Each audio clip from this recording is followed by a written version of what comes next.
Здравствуйте, друзья! Тайна происхождения овощей.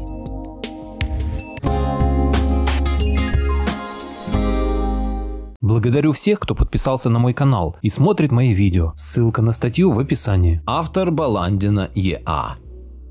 Происхождение овощных видов берет свое начало на заре современности, примерно в тот момент, когда собиратели и охотники ушли из Африки и стали заселяться везде. Выращивать полезные растения люди начали с каменного века. В самом начале своего существования человек занимался собирательством, употребляя в пищу то, что давала природа – разные листья, семена и плоды.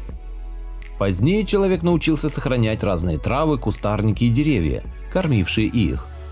После этого появилось первое земледелие в самом своем примитивном виде, когда человек начал разбрасывать нужные семена, а затем собирать урожай. Сами того не желая и не понимая, земледельцы превращались в селекционеров, которые выбирали самые вкусные растения с различными полезными свойствами, дававшие высокие урожаи. Любой овощ имеет свою огромную историю. Поделимся с вами некоторыми из них. История картошки. Всеми любимый овощ не такой уж и старый, он родом из Южной Америки. Оказался в Европе при помощи испанских моряков в 1565 году. Картошка прошла очень долгий путь перед тем, как очутиться на столе у человека. В самом начале к ней относились как к декоративному растению, место которому в саду. Позднее в ход пошли ее зеленые ягоды, из которых делали варенье. И только после этого человек понял, насколько вкусными могут быть ее клубни. Однако, даже спустя почти 250 лет, в 1800 году, картофель все еще был большой редкостью. Люди дарили его друг другу по каким-то знаменательным событиям. Вначале картофель испытывал трудности по распространению. Люди-крестьяне не знали о том, что картофель образовывает клубни, поэтому они ели семенные ягоды, что, конечно же, вело к постоянным отравлениям. По этой причине даже в середине 19 века происходили бунты, потому что людей силой заставляли высаживать картошку, которую они прозвали чертовым яблоком. С течением времени эта культура завоевала весь мир, а сегодня картофель можно отыскать и за полярным кругом. Интересные факты о картофеле. В мире есть несколько музеев, посвященных этой культуре. Самый знаменитый находится в Бельгии. В недалеком прошлом картофель использовался вместо денег жителями нескольких островных стран. Очень распространенный в странах СНГ сорт синеглазка в действительности носит название Ганнибал. Сорт был назван так в честь известного селекционера, дедушки поэта Пушкина. Мужчина был одним из первых, кто в России экспериментировал с этой овощной культурой. Самую дорогую картошку выращивают на французском острове Нуар-Мутье. 1 килограмм ее стоит около 500 евро. В Минске стоит памятник картошечке. Существует два сорта картофеля, естественный цвет которого синий. 4 из 5 составляющих картофеля являются водой. Первыми, кто культивировал картофель, были индейцы, которые заселяли около 4000 лет назад территорию современного Перу. Они смогли вывести примерно 200 сортов. Картошка была первым корнеплодом, который смогли вырастить в невесомости. Это произошло в 1995 году на космической станции Колумбия, принадлежащей американцам. Самая крупная выращенная картофелина весила примерно 8 килограмм. Даже употребив в пищу одну картофельную ягоду, можно получить отравление. В конце 19 века Аляску поглотила золотая лихорадка. Но и картофель тогда стоил наравне с золотом, а иногда и дороже. Все дело в том, что среди добытчиков золота была распространена цинга, а картошка отлично с ней справлялась. История помидора. Помидоры родом тоже с Южной Америки. В диком виде по сей день можно отыскать помидоры на Филиппинских и Канарских островах, а также в Перу. История говорит, что в Европе помидоры появились примерно во второй половине 16 века, а привезли их испанцы. Как и в случае с картофелем, помидоры тоже довольно долго были декоративным растением. Немцы сажали помидоры в горшки и украшали ими подоконники. Французы делали с их помощью инсталляции в беседках, а англичане и россияне сажали их в оранжереях в окружении красивых цветов. Почти до самого начала 19 века помидоры не употребляли в пищу. В Америке они вообще были под запретом, потому что их считали ядовитыми. Был случай, когда помидорами пытались отравить Джорджа Вашингтона, но он не только выжил после отравления, но и стал самым первым президентом США, прожив еще много лет. Уже в середине 19 века помидор получил широкое распространение и всеобщую любовь. Интересные факты про помидор. В переводе с итальянского помидор означает «золотое яблоко». В 1692 году в Неаполе был впервые опубликован рецепт европейского блюда, в составе которого были помидоры. В России помидор оказался лишь в 18 веке, а его полное созревание стало возможным благодаря труду агронома Андрея Болотова. В противном случае их бы еще долго сажали исключительно на клумбах.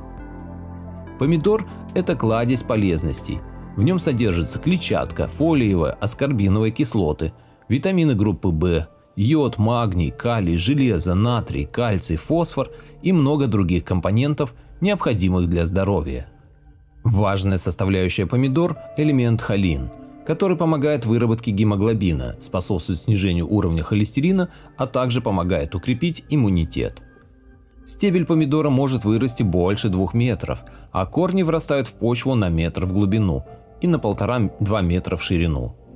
Самый большой помидор вырастили американцы, его вес был около 3 килограмм.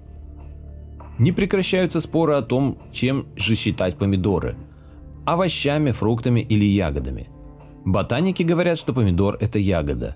Россия и США уверены, что это овощ, так как его едят на обед, а не в виде десерта. А Евросоюз стоит на том, что помидор – это фрукт. Самое большое количество полезных элементов содержится в сушеных помидорах. Для того, чтобы получился 1 килограмм сушеных томатов, необходимо 8–14 килограмм свежих овощей. В мире вывели примерно 10 тысяч видов помидоров. Кроме красных, желтых и розовых помидор есть еще и черные. Помидор на 95% состоит из воды. Каждый год на планете выращивают примерно 60 миллионов тонн помидор. Во время тепловой обработки полезные свойства томатов только улучшаются. История морковки. Морковка – это один из самых древних корнеплодов. Люди употребляют ее в пищу около 4000 лет. Ее знали даже древние римляне и древние греки. Морковь культивировали очень и очень долго. Практически до 16 века этот корнеплод был деликатесом, а блюда из нее занимали почетное место на столе самого Карла Великого. Только в 17 веке морковь появилась в каждом дворе. Примерно в то же время европейцы сумели вывести ее самый лучший вид – каротель. Тогда же родились морковные соусы, которые до сих пор французы и немцы считают деликатесами. Интересные факты о моркови. Фиолетовая морковь. Родиной этого корнеплода называют Афганистан. Там произрастали ее дикие сорта, которые были ярко-фиолетовыми, иногда белыми и оранжевыми. Польза моркови. Морковь полезно есть как сырой, так и вареной. Вареную морковку наш организм принимает лучше, но в процессе варки овощ теряет часть своих полезных свойств. Однако переедание моркови, как в принципе и любого другого продукта, приведет к несварению и даже к аллергии. Морковь влияет на цвет кожи. Данным свойством моркови пользуются работники многих крупных зоопарков для того, чтобы сохранить красивый цвет перьев фламинго.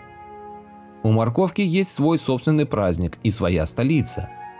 Столица этого корнеплода – калифорнийский город Хотлвиль, в котором каждый год проводится морковный фестиваль. Начинается празднование с красочного выбора главной морковной королевы и идет всю неделю. Морковку можно есть целиком. Ботва корнеплода тоже съедобна. Ее часто используют во вторых блюдах, в супах и салатах. Более того, ее даже можно заварить как чай. Морковка – это вода. Она на 90% состоит из воды, в чем вы легко убедитесь, если решите измельчить ее при помощи блендера. Морковные рекорды. Самую длинную морковь удалось вырастить английскому фермеру Джо Атертоному. Ее размер был практически 6 метров, а самая тяжелая морковка выросла на Аляске. Она весила 8,6 килограмм. Морковка – это и овощ, и фрукт. В европейских странах морковка является фруктом. Но почему? К примеру, в Португалии из морковки варят варенье. Но законодательство говорит о том, что варенье можно делать исключительно из фруктов, поэтому морковка для них – это фрукт. Чистка зубов с морковкой. Морковку можно считать почти полноценным аналогом зубной щетки, она отлично очищает зубы, помогает защитить от кариеса и пародонтоза, а также помогает массировать десны. Морковка и кофе. Немцы из немного поджаренной моркови делали так называемый солдатский кофе. Его рецепт до сих пор хранят старожилы и жители старых деревень. История чеснока. Чеснок наряду с луком люди употребляли в пищу еще со времен Древнего Египта. Об этом говорят рисунки и надписи на пирамиде Хеопса. Его употребляли в пищу строившие пирамиды люди. С древних времен чеснок выращивали также и в Китае. Среди китайских иероглифов есть знак, которым обозначают чеснок и который считается одним из древнейших. Древние греки тоже выращивали эту культуру, однако не употребляли его в пищу слишком часто, потому что его аромат они считали очень неприятным, якобы он оскорблял чувства их божеств. Среди жителей Древнего Рима чеснок был в почете у свободных, но бедных людей. Из Древнего Рима чеснок направился в Европу. Самые простые люди, у которых не было доступа к полноценному питанию, считали чеснок кладезью здоровья. Интересные факты о чесноке. Чеснок помогает метаболизму железа в нашем организме, увеличивая производство ферропортина, который является белком, выводящим железо из клетки с помощью ее мембраны.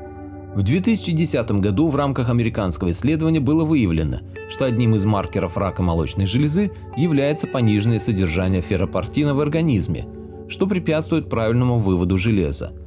Раковые клетки питаются железом, а если в организме низкий уровень ферропортина, то железо из клеток выводится очень слабо. Китайские исследователи доказали, что у некурящего человека, употребляющего в пищу чеснок на постоянной основе, риск развития рака легких ниже на 44% по сравнению с теми, кто не любит и не ест чеснок. Если вы курите, но тоже едите чеснок, то в вашем случае риск снижается на 20%. Чрезмерное употребление чеснока опасно для здоровья. Если вы съедаете больше 5 зубчиков в день, то сможете столкнуться с такими проблемами, как метеоризм, изжога, неприятное состояние в желудке. Доктора советуют употреблять в пищу 1-2 зубчика ежедневно и наблюдать за тем, как реагирует организм. Чеснок принесет вам пользу даже в таком маленьком количестве. Если во время готовки вы случайно переборщили с чесноком, то вам помогут его ослабить помидоры, сметана, молоко, рис, вареное яйцо, макароны, мясной фарш. Суп попробуйте спасти с помощью петрушки. Заверните пучок в марлю, упакуйте в тканевый мешочек и варите в супе примерно 5 минут. Затем выбросите. История лука. С самых древних времен лук был в почете у египтян, они его очень любили. Древние греки считали лук священным, луковицу они считали символом устройства мира. Когда отмечались праздники бога-защитника полей и лесов Пана, его статуи посыпались луком. Но древние греческие богачи не ели лук из-за сильного запаха. От греков лук пришел к римлянам, где его употребляли в пищу все, от мала до велика, и от богача до бедняка. Чтобы скрыть неприятный запах, люди после лука ели грецкие орехи и петрушку. От древних римлян о луке узнали немцы, которые, чтобы похвалить кого-то, проводили сравнение с луком. Луковыми цветами были украшены воины, которые отличились в бою. Для испанцев и португальцев лук по сей день является важной составляющей ежедневного рациона. Интересные факты о луке.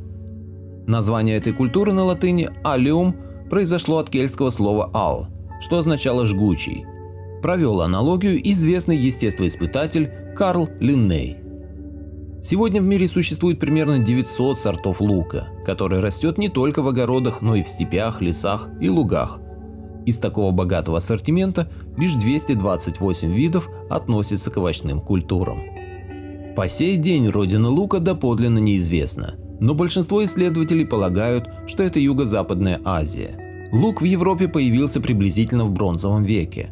Самое древнее изображение лука можно найти в гробнице самого молодого фараона Египта Тутанхамона. Рисунок датируется 1352 годом до нашей эры.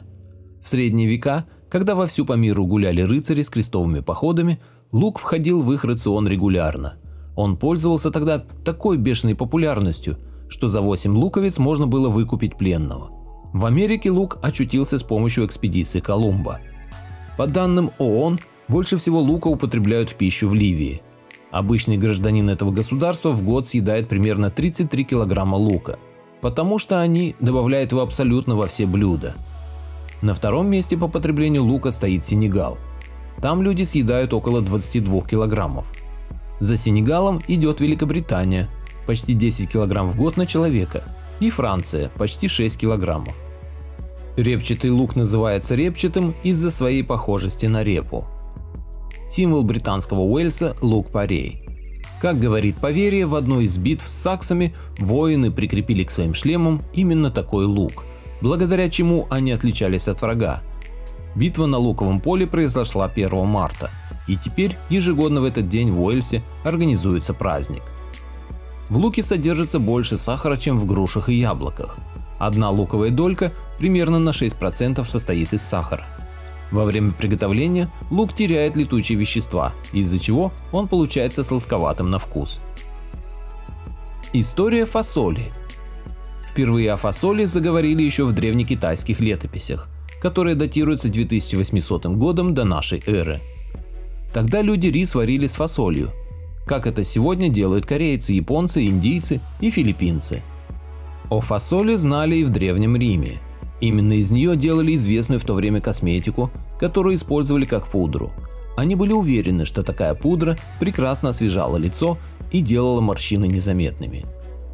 Американские индейцы тоже с древности растили фасоль и употребляли ее в пищу. После того, как Америка была открыта, фасоль перекочевала на стол к европейцам. Помимо прочего, Америка подарила Европе также декоративные сорта фасоли, которую также употребляли в пищу. Сегодня декоративную фасоль можно найти во многих садах, потому что она очень красиво цветет и вьется. Интересные факты о фасоли. Ни для кого не секрет, что сырая фасоль является кладезью токсичных элементов. Потому перед приготовлением ее обязательно нужно замачивать, чтобы избавиться от них. Фасоль богата натрием, серой, цинком, витаминами группы В, магнием, фосфором и калием. Фасоль содержит максимальное количество белков, которые легко усваиваются. По данному показателю фасоль родственна мясу. Около половины мирового употребления фасоли приходится на жителей Туманного Альбиона, потому что для них первые блюда и жаркое с фасолью являются практически национальным питанием. Фасоль незаменима в рационе тех людей, которые борются с недостатком железа при анемии, потому что содержание этого элемента в ней очень высокое. Фасоль помимо железа богата витамином С, его в ней больше, чем в персике, сливе и яблоке. Более того, в фасоли есть аргинин, вещество, которое позволяет снижать уровень сахара в крови, а значит, эти бобовые должны быть в рационе у диабетиков. Долгое замачивание, а также долгая варка помогут значительно сократить проявление метеоризма, который неизбежно посещает человека после употребления в пищу бобовых. Однако, белая фасоль практически способствует повышенному метеоризму. Чего нельзя сказать о красной. Не бойтесь употреблять в пищу консервированную фасоль, она не теряет своих качеств даже в таком виде. Фасоль часто включают в рацион больных депрессией благодаря высокому содержанию метионина и тирозина. Японцы на базе фасоли делают пудру и шампунь, а корейцы и китайцы делают из фасоли муку, из которой пекут пирожки и мастерят конфеты. Фасоль умеет восстанавливать мужскую потенцию и выводить камни из почек, а постоянное ее употребление уменьшает риск развития опухолевых заболеваний. Кому лучше не есть фасоль? Это те, кто страдает от подагры, гастрита, нефрита, язвы, холецистита, колита и панкреатита. История огурцов. Родиной этого овоща считают Индию, где по сей день можно встретить его диких братьев. В этой стране начали употреблять в пищу этот овощ как минимум за 3000 лет до нашей эры. С огурцом были знакомы и в Древнем Египте, о чем говорят изображения этого овоща на памятниках. В одном из храмов были изображены зеленые огурцы в компании с виноградом. В Древней Греции в гомеровские времена процветал город, название которого переводилось как «город огурцов» – Сикион. В Древнем Риме огурцы выращивались весь год, а также солили их. С самых древних времен огуречный сок хорошо себя зарекомендовал в качестве хорошего косметического препарата, который очищает и защищает кожу. Помимо огуречного сока использовали также семена огурца, которые измельчали и добавляли в пудру, чтобы разгладить морщины. В числе первых разводчиков огурцов были славяне, от которых огурцы попали в Германию. Интересные факты об огурцах. Огурец на 95% – это вода. Огурец с дыней имеет общих предков. В Эквадоре огурец величиной с кабачок – это нормальное явление. Арабские селекционеры вывели сорт огурцов квадратной формы. Огурец – это диетический продукт, потому что в килограмме всего лишь 150 калорий. Упоминания об огурцах есть в Библии. Маленькие колючки нужны огурцам для того, чтобы удалить с поверхности лишнюю влагу. В Европе любят гладкие огурцы, а овощи с шипами называют русскими. Первые теплицы для выращивания огурцов круглый год появились в Древнем Риме. Инициатором их создания был император Тиберий, который хотел видеть огурцы на своем столе каждый день. В России этот овощ появился в 16 веке, а в городе Нежин даже установили памятник огурцу. В Древнем Египте к фараонам в могилу клали также и огурцы, которые наряду с другими ценностями считались очень важными. Наполеон давал высокую награду тому, кто догадается, как поддерживать свежесть этих зеленых во время длительных военных действий. История перца. Этот чудесный овощ родом из тропической части Америки. Есть предположение, что индейцы считали его священным растением, потому как в древних могилах были найдены плоды красного перца. По сей день в тропиках Южной Америки растет дикий красный перец. Колумб был первым в Европе, кто увидел красный жгучий перец. Согласно сделанным в его дневнике записям, это случилось на Гаити в январе 1493 года. Именно там он попробовал обжигающего соуса из этого перца. Колумб привез перец в Испанию в компании с табаком, фасолью и многими другими экзотическими растениями. В самом начале чилийский перец растили как лекарственное средство, а спустя некоторое время он оказался на столе и полюбился как чудесная пряность. Интересные факты о перце. Жгучесть красный перец обрел в процессе эволюции. Таким он был не всегда. Майя и ацтеки были первыми, кто сумел одомашнить красный перец. Плоды острого перца они применяли как соль, а сладкий перец использовали как овощ. Перец обладал даже своим божеством, которое звали Чантико.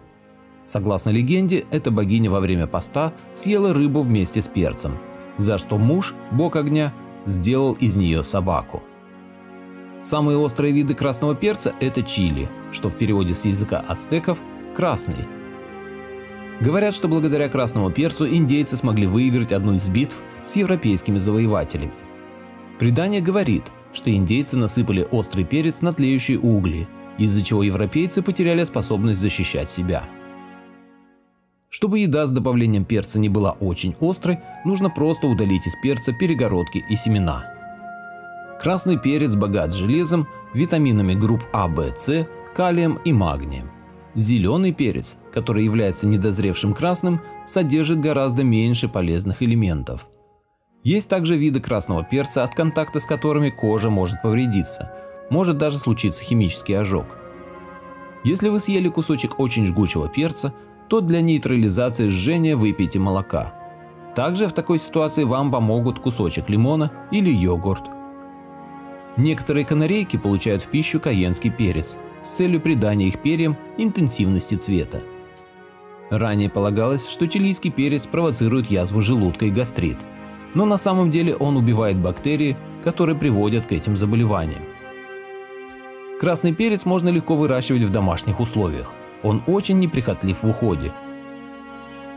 Плоды розового перца токсичны, потому его нельзя употреблять в больших количествах. Самый острый и жгучий из известных сегодня – перец хабанеро. В России о жгучем перце стало известно лишь в 16 веке, потому как в диком виде его можно встретить строго в тропиках. Популярность красного перца легко объясняется. На жжение во рту мозг реагирует выбрасыванием эндорфинов, которые являются природным болеутоляющим. После этого возникает чувство эйфории, поэтому многие люди становятся в прямом смысле зависимыми от блюд с острым перцем. История капусты. Кочанная капуста – это очень древний овощ, который выращивают в странах Южной Европы и Средиземного моря уже около 4500 лет. Согласно поверью, Юпитер, пытаясь понять две противоречивые речи оракула, очень сильно напрягся и весь пошел потом. Несколько капель с его лба упало на землю, и из них выросла капуста. В Древнем Риме бедняки очень любили есть капусту с бобовыми культурами и с солониной. Капусту также возделывали и в Древней Греции. Об этом очень подробно написал Теофраст в своей известной работе «Исследования о растениях». Теофраст был знаменитым древним ботаником. И римляне, и греки очень трепетно относились к капусте, потому что считали ее лекарственным препаратом, который может победить все заболевания. С течением времени интерес к этому овощу только возрастал. Известный средневековый врач Авиценна очень подробно рассказывает о капусте в своей громоздкой работе по клинической и теоретической медицинской практике «Канон врачебной науки». Интересные факты о капусте. Капустный качан – это расположенные друг на друге листья, а самыми известными ее виды – это белокочанная, краснокочанная, зеленая и совойская капуста.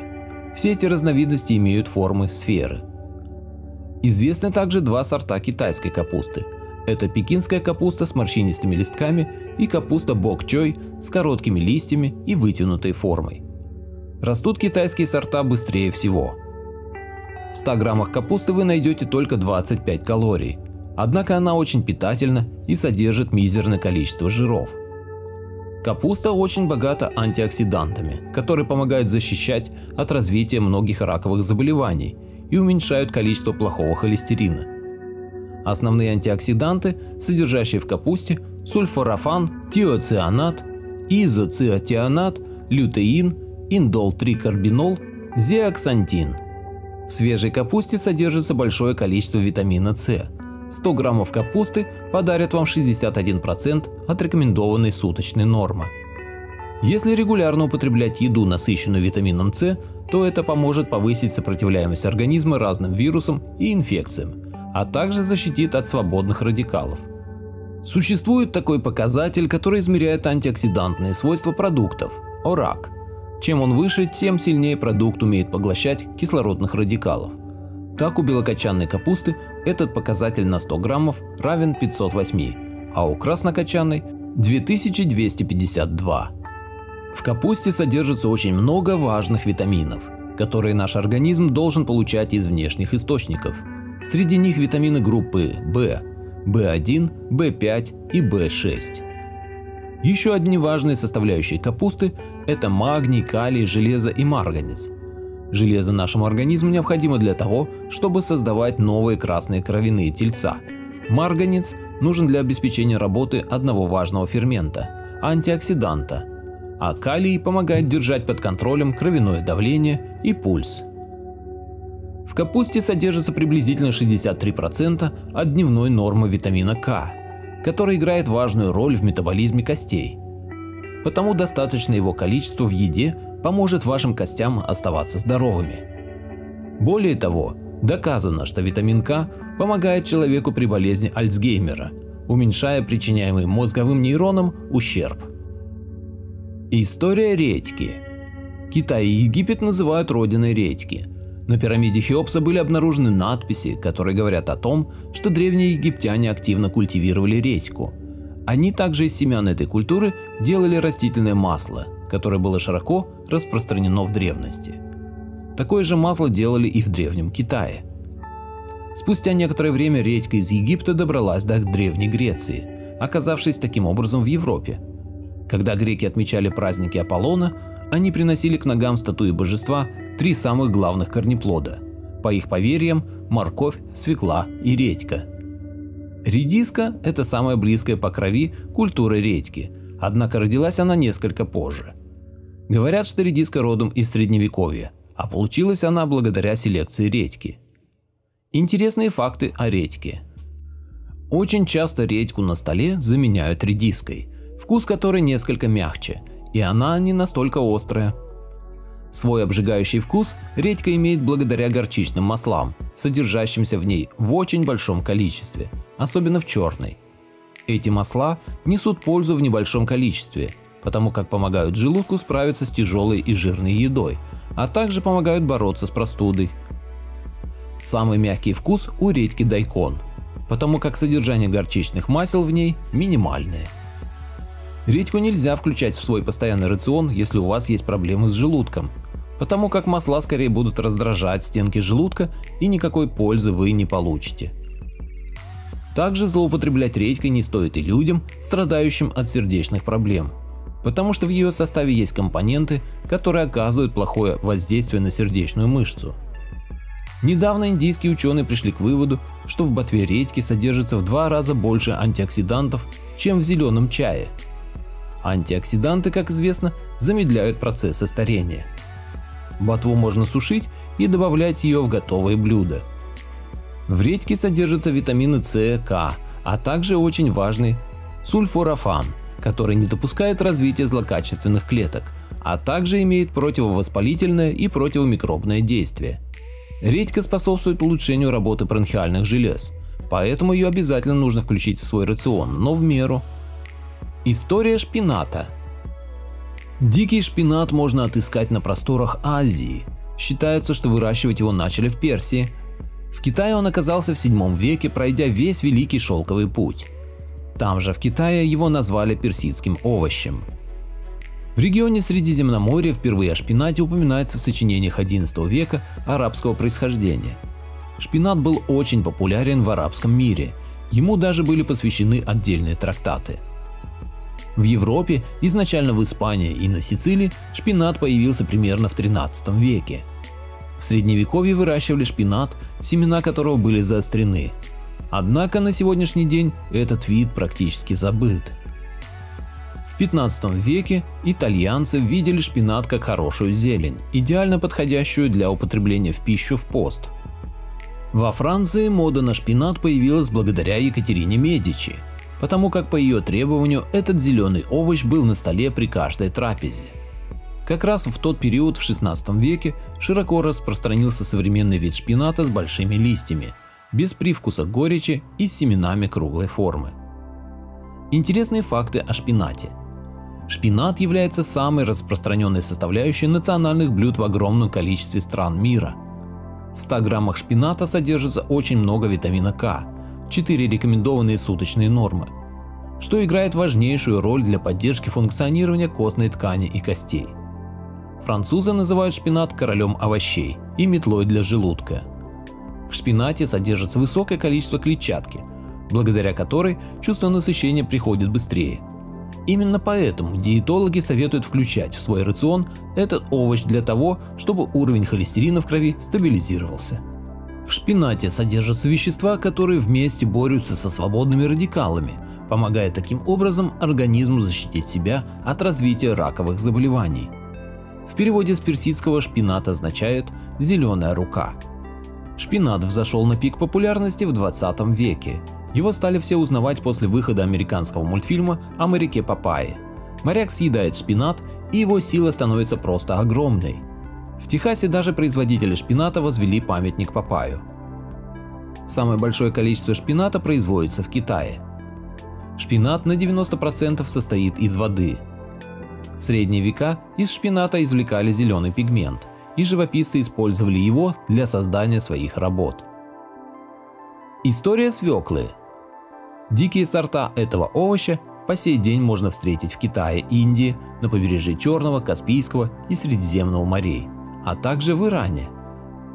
Задолго до наступления нашей эры о свекле знали древние персы, однако они ее не любили, потому как она символизировала сплетни и ссоры. В большинстве своем свеклу использовали в качестве лекарственного растения. И только за 800 лет до нашей эры в азиатских горах свеклу начали культивировать для употребления в пищу. Выращивали свеклу и древние греки. Древние римляне также относились к свекле как к предвестнику ссор, однако она у них была одним из любимых продуктов. Они ели не только сам корнеплод, но и его листья. После того, как император Тиберий и его римская армия покорили древних германцев, Он приказал, чтобы последние выплачивали ему дань в виде свеклы. Этот факт помог корнеплоду распространиться вдоль всего Рейна. Интересные факты о свекле. Разные виды свеклы бывают многолетними, двулетними и однолетними. На территории СНГ есть еще одно распространенное название этого корнеплода – буряк. Точные даты рождения свеклы неизвестно, но более 4000 лет назад ее уже выращивали. Селекционеры разделили свеклу на кормовой и столовый сорт примерно в 17 веке. Однако, несмотря ни на что, кормовая свекла также пригодна в пищу для человека. Ее единственное отличие от столовой заключается в более высоком объеме клетчатки. В средние века люди были уверены, что употребление свеклы во время чумы заметно уменьшает риск заболеть, а Гиппократ ел свеклу как лекарство от многих заболеваний. В Древней Руси свекла использовалась еще и в качестве косметического средства. Девушки и женщины с ее помощью румянили себе щеки. Сахарная свекла была выведена в XVIII веке. Сахара в ней содержится около 23%. Первыми, кто вывел этот сорт, были французы, а сделали они это по приказу Наполеона, который не хотел тратить баснословные суммы на покупку импортного сахара. Один плод кормового сорта может весить 10-12 кг, а зачастую еще больше. Сегодня известно примерно 70 сортов корнеплода. Древние римляне считали свеклу сильным афродизиаком. Самую большую свеклу весом более 23 кг вырастили в 2001 году. Во время приготовления чистить свеклу не нужно, чтобы в ней сохранились все полезные элементы. История кабачков. Родина кабачка – северная часть Мексики, в которой изначально ели только семена этого овоща. В Европе кабачок очутился лишь в 16 веке в компании с другими новинками из Нового Света. В самом начале своего существования кабачки выращивали в садах наряду с разными красивыми цветами, а все потому, что садоводы тех времен очень любили большие и яркие цветы, которыми цветет кабачок. В XVIII веке Италия стала первой страной, в которой начали недоспевшие кабачки употреблять в пищу. Сегодня кабачок присутствует на очень многих национальных кухнях. К примеру, кабачок – частый гость на Средиземноморье, а французы очень любят фаршировать цветки кабачка. Интересные факты о кабачках. В действительности кабачок – это вид тыквы, а не самостоятельный овощ. Потому так часто на грядках встречаются похожие на тыквы кабачки, или наоборот. Жители стран СНГ небольшие кабачки называют цукини, а в Италии, откуда родом это слово, все кабачки цукини. Потому что в переводе это и означает «кабачок». На рынках Европы часто продают цветы кабачка, потому что они представляют собой отдельное блюдо в очень разных странах. Цветы добавляют в салаты, запекают, готовят с ними супы и жарят. 100 граммов кабачка – 25 килокалорий, а также в нем много разных полезных веществ и витаминов. Кабачок – отличный выбор для того, кто следит за собой. История имбиря. Родом этот корень из Южной Азии. Сегодня имбирь выращивают в Австралии, Китае, Ямайке, Индии, Барбадосе, Индонезии и в странах Западной Африки. В Европе имбирь оказался в Средневековье. Тогда его использовали как лекарство и как пряность. Его считали главным лекарственным средством для профилактики чумы. Торговцы говорили, что имбирь выращивают на самом краю света, а люди за ним смотрят день и ночь. После таких речей цена на и без того недешевый имбирь взлетала еще выше. В Америку имбирь пришел в 16 веке и стал там популярным очень быстро. И сегодня имбирь применяется не только в приготовлении блюд, но также в косметических препаратах и в медицине. Интересные факты об имбире. В имбире содержится огромное количество витаминов и полезных микроэлементов. Витамины группы А, В, С. Он полон калия, хрома, железа, цинка, натрия, магния, кальция, селена, фосфора, алюминия. Имбирь богат аминокислотами, которые очень помогают работе нашего сердца, укрепляя сосуды и помогая образовываться новым клеткам в мышцах. Он также нормализует сердечную работу, помогает кровообращению в мозге, стабилизирует артериальное давление и делает сердечную мышцу крепкой. Помимо прочего, имбирь содержит куркумин и капсаицин, обладающие противовоспалительным, обезболивающим и тонизирующим действием. Это спасет вас при головной или зубной боли, а также поможет, если болят мышцы. В имбире есть гингерол, который помогает усилить обмен веществ, что в свою очередь способствует снижению веса и увеличению общего тонуса. Если употреблять имбирь на постоянной основе, то уровень плохого холестерина в крови значительно уменьшится. Имбирь помогает справиться с мокрым кашлем. Нужно взять 1 стакан теплого молока и добавить в него треть чайной ложки тертого имбиря. Можно добавить мед. Эфирное масло имбиря отлично подходит для ингаляций. А от гайморита смешайте сахар с соком имбиря в одинаковых пропорциях и капайте по 1 капле. Имбирь можно вырастить у себя дома в горшке. На 2-й или 3-й год имбирь порадует вас цветением. Однако отметим, что если имбирь цветет, то значит его корень уже нельзя есть. Цветы имбиря бывают разного цвета в зависимости от сорта растения. Фиолетовые, желтые, красные или коричневые. Русский человек познакомился с имбирем еще при Киевской Руси. Пряность добавляли в булки, квас, наливку, брагу и многое другое. Имбирный чай очень быстро спасет вас от расстройства желудка, избавив от изжоги. История артишока. Этот овощ в диком виде появился очень давно, за несколько тысяч лет до нашей эры. Его родиной называют регион Средиземноморья. Съедобные сорта артишока появились примерно в 16 веке у итальянцев и французов. Сегодня этот овощ очень распространен в Западной Европе у греков, немцев, англичан, итальянцев, французов и чуть меньше у американцев, латиноамериканцев и в Канаде. Самую большую популярность артишок приобрел во Франции. В этой стране его ежегодно выращивают на 10 тысяч гектарах. Французы уже не первую сотню лет хранят верность артишокам. Они же вывели его самые лучшие виды. Интересные факты об артишоках. В Древней Греции и в Древнем Риме артишок относили к сильным афродизиакам. Артишок – это бутон цветка, который еще не распустился. Почти до 16 века его не разрешали употреблять в пищу женщинам, потому что его все еще считали афродизиаком. После Франции по количеству производимых артишоков на арену выступают Испания и Италия. В 1947 году в Кастервилле Мэрилин Монро стала королевой артишока. Вот такая интересная история у наших известных овощей. Автор статьи Баландина Е.А. Поделитесь моим видео в соцсетях с родными, друзьями и знакомыми. Люди имеют право знать все точки зрения. Всем спасибо за внимание. Буду рад вас видеть на своем канале снова.